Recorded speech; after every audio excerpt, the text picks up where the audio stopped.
baiknya penglihatannya dan baiknya hatinya. Tiga hal ini dihimpun semuanya.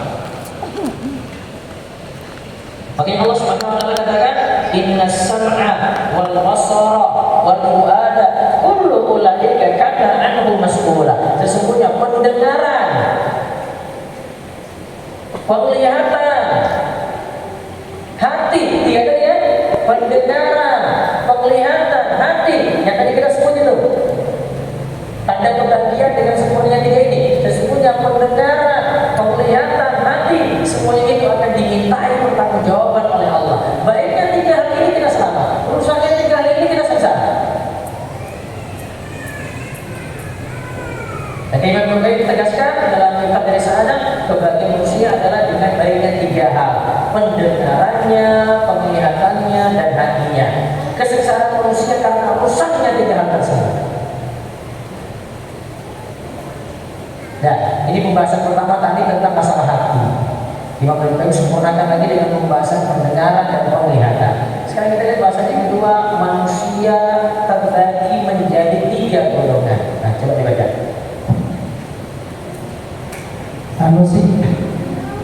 Manusia dapat dibagi menjadi tiga. Yang pertama, al-wasil, penyampai ilmu, yaitu seorang alim rabbani yang menyampaikan ilmu. Yang kedua, at-thalib, yaitu penuntut ilmu, yaitu orang yang sangat dalam mencari ilmu. Kemudian yang ketiga, al-mahrum, yaitu yang terhalang dari ilmu, yaitu orang yang liar, pengembara, asal ikut-ikutan. Oke, kita bagi jadi tiga itu manusia menurut perkataan Ali tadi itu. Yang pertama al-wasi, penyampai ilmu. Imam Bukhari katakan inilah seorang alim rabbani yang menyampaikan ilmu. Terus yang kedua, al-talib, penuntut ilmu. Kalau tadi penyampai berarti gurunya. Orang yang berilmu, alim rabbani. Terus yang kedua ini penuntut ilmu, berarti dia yang terima ilmu, dia belajar. Jadi orang yang semangat dalam mencari ilmu. Di antara waktu-waktunya yang ada, dia sisihkan waktunya untuk belajar. Kalau zaman ini kita lebih dimudahkan lagi dengan segala fasilitas. Mau dengan secara langsung hadir di sini, bersih asli, atau secara online pun bisa. Terus yang ketiga, al-mahrum, enggak dapat ilmu.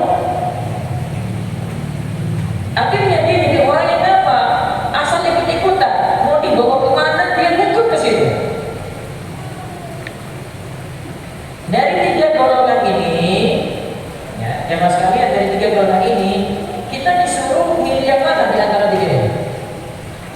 Jadi yang mana? Hah? Kira-kira dari perkataan Ali tadi tiga ini nih, kita disuruh jadi apa? Entah nomor, mau jadi nomor tiga. Kalau mau jadi nomor tiga, nggak usah hadir aja di sini. Ya, nanti ada yang bilang kayak gini, ikut aja gitu. Nanti ada amalan dapat broadcast kayak gini, ikut aja. Begitu nggak usah ngaji, nggak usah datangin majelis, nggak usah datang usah tausiah, buat sendiri aja. Ikut-ikutan. Nanti orang amalkan apa gitu kayak gitu.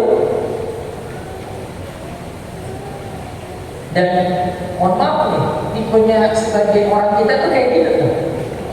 Sampai ini dibawa ke tanah suci gitu. Tidak ada pernah dengan cerita saya pernah cerita itu. Saya pernah saksikan salah satu di bagian Masjidil Haram itu ada tiba-tiba orang Pakistan kalau nggak salah masuk di situ terus dia rusak-rusak tidaknya. Rusak-rusak, dia sentuh ke badannya. Di polisi Saudi tahu lah, kalau kayak gitu dia pasti marah gitu. Dia langsung datangi. Sebelum didatangi ternyata orang Indonesia ikut lagi gitu, masuk juga, rusak-rusak lagi tuh kayak gini. Kan yang lebih besar berarti yang asli ini usap-usap lagi. Nah, polisi Saudi mau marah sama yang Pakistan tadi, kamu nih langsung aja. Ini emangnya apa? Dia bilang, ya, Waktu saya lihat dialognya itu dia bilang, di dulu tuh Isra Mi'rajnya Nabi itu di sini. Nah, terus polisi Saudi langsung bilang lagi, saya beritahu kamu ya, itu sebelah sana itu ada kantornya Sesudes. Tuh, itu tuh di sebelah sana. Kamu tanya aja sama Sesudes itu benar tuh kamu ngomong kayak gitu. Jadi kalau bukan saya ngomong, Sesudes saya ngomong di kantornya ada sana tuh, biar jelas itu langsung. Ada pelajaran penting di Indonesia, kejadian kayak gitu, apalagi lihat orang luar gitu kan, ini bagus nih ya, ngapa pusat-pusatnya pusat lagi. Nih kalau orang waktu di Menteri yang nomor 3 tadi kan itu. Jadi kita kayak gitu lagi, kemudian ini langsung, apa ini? Saya peluk-peluk, saya cium-cium, padahal dia biasa. Sebagian besar Masjidil Haram itu yang sudah tiapnya kayak gitu ya, bukan bangunan asli dari Nabi dulu. Itu bukan bangunan asli, itu perayaan beberapa kali, sudah perluasan beberapa kali gitu. Bukan bangunan asli. Ini aslinya ya Ka'bah sekitarnya. Sekitar Ka'bah itu bangunan-bangunan lawas semuanya sudah dihancurin. Makanya kalau mau jadi yang ketiga, ya nggak usah datang di majelis. Nah kalau kita ada di majelis ini minimal nomor 2. Apa tadi nomor 2? Yang mau belajar.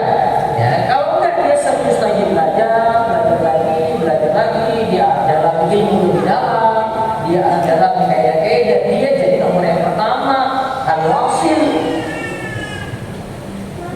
Gitu.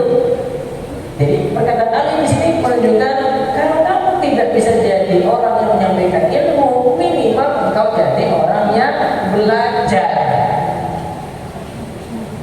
Di mana tujuan belajar ini ingin jadi orang baik.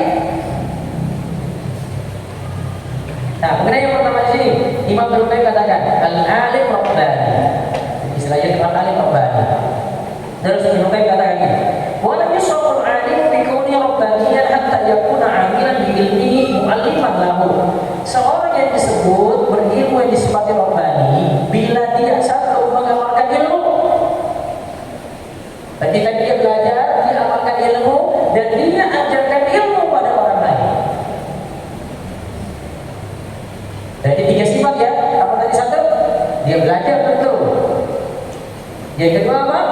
Dia mengamalkan ilmunya. Yang ketiga apa? Dia ajarkan ilmu. Itu alim rabbani. Yang nomor 1 tadi. Terus yang kedua, muta'allimun 'ala sabilin najah.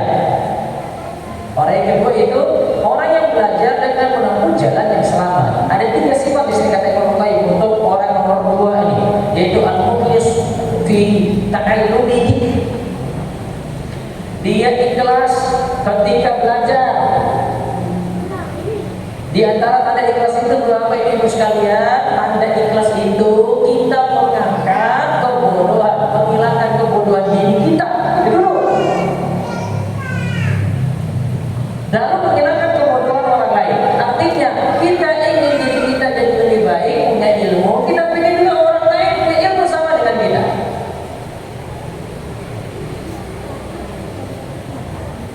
Itu diantara maksud ikhlas dalam belajar, seperti diantara yang disebut oleh Imam Az-Zabuji dalam Ta'lim Tariqat Ta'lim.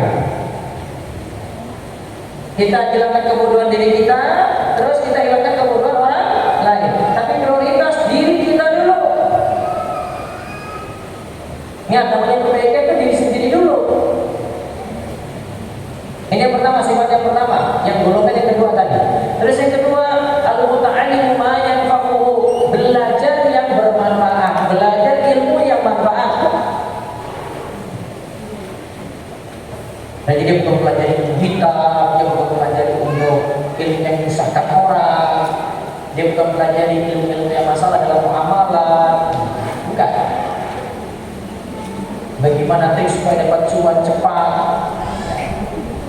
tapi dengan cara horor dan seterusnya, bukan. Dia belajar ilmu yang manfaat. Terus yang ketiga, al-amilu bima 'alimahu, mengamalkan yang telah dipelajari. Al-amilu bima 'alimahu, mengamalkan yang telah dipelajari. Berarti ilmu itu diamalkan. Yang golongan kedua ini dia tidak ajarkan, tapi dia ingin dirinya jadi baik. Setelah dia belajar, dia tahu ini halal, dia ambil, dia tahu ini haram, dia tinggalkan, dia tahu ini syubhat. Mari sama-sama nih, dia saya tinggalkan dulu lah, karena ini syubhat. Dan Nabi SAW katakan, kalau kita bersyubhat, kalau distabu al-jinihi wa ilmihi. Siapa yang meninggalkan syubhat, yang masih abu-abu, yang masih belum jelas halal dan haramnya, maka dia telah menyelamatkan agamanya, dia telah menyelamatkan kehormatannya. Terus ada hadis lagi, mata'an ilmu lima yuktawa mimma yabtaki bihi wajh Allah la yata'allamu illa yusiba aradan min ad-dunya lam yajid raihatal jannah. Siapa saja yang menuntut ilmu yang seharusnya untuk meraih wajah Allah, tapi ilmu itu dicari hanya untuk mendapatkan tujuan duniawi semata, maka dia tidak akan mencium bau surga. Lalu dalam hadis disebutkan, asyad nasi adaban yaumil qiyamati alimun lam yanfa'allahu bi'ilmi. Orang yang nanti siksanya paling berat pada hari kiamat, orang yang berilmu, seorang alim yang tidak dijadikan diberi manfaat oleh Allah dengan ilmunya. Berarti dia belajar, tetapi ilmu tidak bermanfaat untuk dirinya. Karena tidak sedikit juga yang belajar, rasa takutnya kurang. Tidak sedikit yang belajar, ya, bermaksiat ketika sendirian. Tidak sedikit yang belajar, kemudian dia maksiat dengan HP-nya diam-diam. Itulah pentingnya namanya rasa takut. Dominannya ilmu itu harusnya pada rasa takut pada Allah. Karena dikatakan dalam ayat ini namanya syallaha min ibadihi al-ulama. Sebenarnya yang paling takut kepada Allah itu adalah para ulama. Terus ini golongan yang ketiga, yang tadi saya bilang ikut-ikutan. Al-mahrum al-mu'rid, yang terhalang dari ilmu dan berpaling dari ilmu. Dia bukan termasuk alim, dia bukan alim rabbani tadi, dia juga bukan muta'alim yang mau belajar. Dia nggak mau belajar.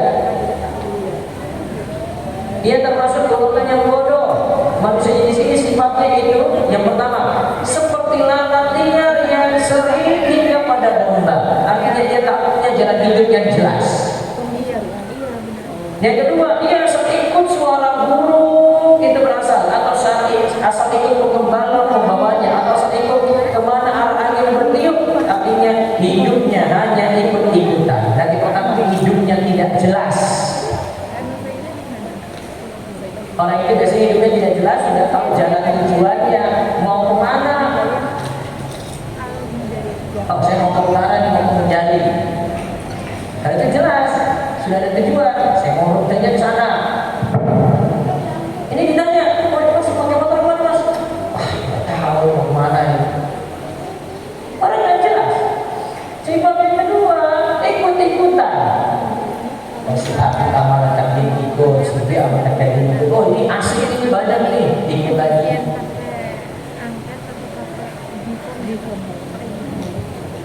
Nah itu yang dimaksudkan dengan yang golongan yang kedua.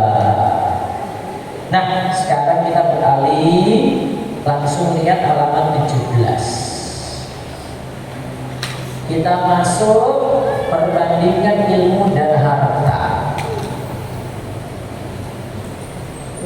Yang jelas jamaah sekalian, sebelum saya masuk perbedaan ini, kita perlu pahami harta dulu itu apa.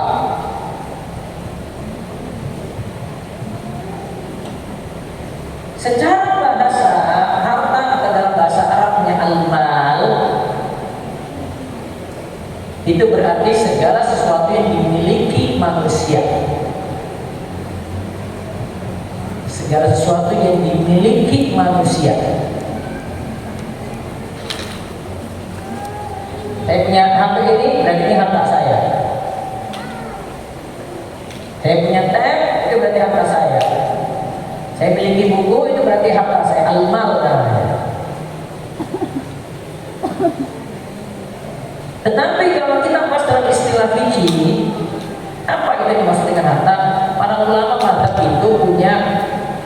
beberapa macam definisi untuk mengartikan apa itu harta. Nanti tergantung mazhab.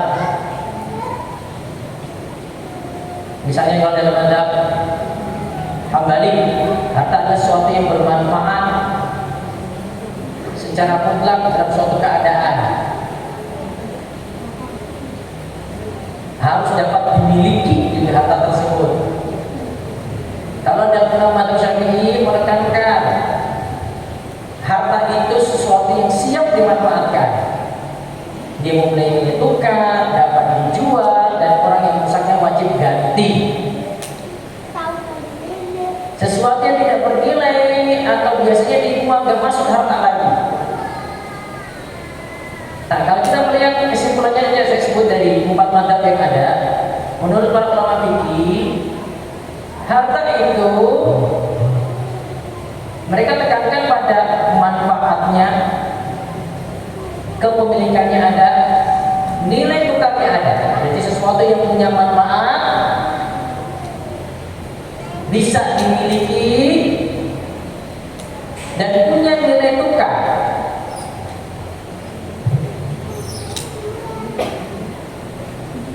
Nah, punya manfaat,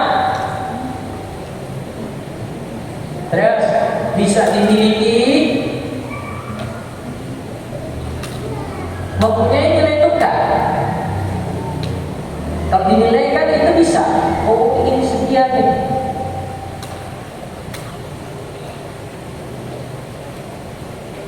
Kalau barang-barang umum kita katakan kita rata-rata punya kriteria 3 tadi. Manfaatnya ada, bisa dimiliki, dan punya nilai. Dihargai berapa? Ada bahkan yang sifatnya itu musiman. Tapi pekan ini sudah habis nih. Ini budaya orang begitu. Pernah nggak makan kompor atau semacamnya? Oh, ini pernah yang hapus, ini yang hapus. Puasa di kalau nggak makan kan nggak tahu mereka itu. Kompor, walang, putel, dan macam-macam. Orang tidak ada apa. Punya manfaat nggak? Bisa dimakan. Kalau nilai-nilai itu harta ya, dimiliki nggak? Oh, itu dimilikinya itu kalau pas daun jatinya itu ketahuan semuanya lubang-lubang itu, jadi mau itu umpurnya itu banyak, ularnya itu banyak. Itu kayak mau jadi kepompong, dia itu masih kecil itu ukurannya. Itu dicari Pak. Harganya berapa? 85.000 per kilo. Ya tambah 100.000 lah, berarti dapat 250 kilo, insya Allah bisa umroh. Dan mereka cerita mereka, mau cari sekarang 250 kilo, insya Allah bisa umroh. Mereka itu kayak gitu, mereka cari di mana-mana tuh.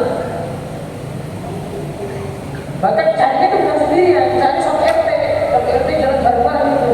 Pokoknya kalau di pinggir jalan ada pakai motor bareng itu lagi terjadi gitu. Wah ini lagi siapa nih? Terus ini itu kan nggak, ini tukarnya ada tadi 100.000 gitu bisa, 100.000. Sesuatu yang berharga. Tapi sekarang itu sudah sedikit ini sudah habis. Cuma pas awal musim hujan aja. Tidak setiap tahun ada juga. Nah, pertanyaannya cuma satu ini. Nilai manfaatnya apa? Nah, nilai manfaatnya dilihat dari sisi itu halal atau haram. Itu aja. Itu halal atau haram. Yang jelas kalau pandangan ini saya pernah tulis bahasa ini di Indonesia.com. Pandangannya simpel aja. Kalau kita pakai standar, kan Allah Subhanahu Wa Taala itu halalkan yang baik, haramkan yang khabith. Halalkan yang baik-baik, kemudian haramkan yang khabith. Khabith yang jijik, yang kotor. Oke? Kalau pakai standar baik dan khabith itu pakai standar orang, nanti dikunya beda-beda. Oh, ada aja orang itu makan daging kambing ke bawah,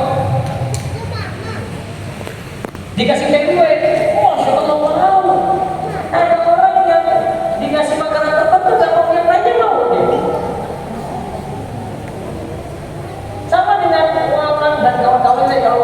jelas dari dia ada ya orang ya. Beneran sudah jelas itu. Karena Nabi SAW itu menyatakan ada dua bangkai yang diharamkan. Yang pertama as-samak, yang kedua al-jarat. Yang pertama itu ikan, bangkai ikan berarti, yang kedua bangkai belalang. Berarti apa? Koala. Nah, itu sudah selesai jadi pembicaraan kita. Tapi walaupun itu diharamkan, apa semua mau makan koala? Hah? Pernah? Belum? Sama, saya juga belum, Pak. Tapi kalau itu dikasih ke anak saya itu, Masya Allah, makan dia makan kerupuk aja depan saya. Wah, enak sekali. Sini, hati-hati aja kamu makannya. Padahal hadis katakan halal, tapi cuma ada ketidakberanian dikarenakan takut alergi sesuatu. Beda, Pak. Saya lebih milih makan ikan dibandingkan makan koala. Tapi coba tanya orang Gunung Kidul itu, ketika ungkurung tadi, ya, dibandingkan dengan sapi, tanya aja sama mereka, daging sapi lebih kamu suka atau ungkurung ini? Ungkurung, Pak Ustaz. Masya Allah, segitunya kamu itu ya? Iya, Pak Ustaz. Betul itu. Karena mungkin mereka ada effort ketika cari satu, ya, jarang-jarang itu muncul. Ya. Kemudian ketika muncul mereka cari bareng-bareng, gitu. Pada usahanya. Maka kalau pakai standar thayyib sama khabis, ya, itu relatif sifatnya. Terus ayat sama hadis itu menyatakan suatu makanan itu halal haram. Iya. Maka kesimpulan yang paling bagus itu adalah thayyib itu dilihat dari dalil. Khabis itu terlihat juga dari dalil. Karena dalil kata-kata tegas ini haram sudah berarti khabis.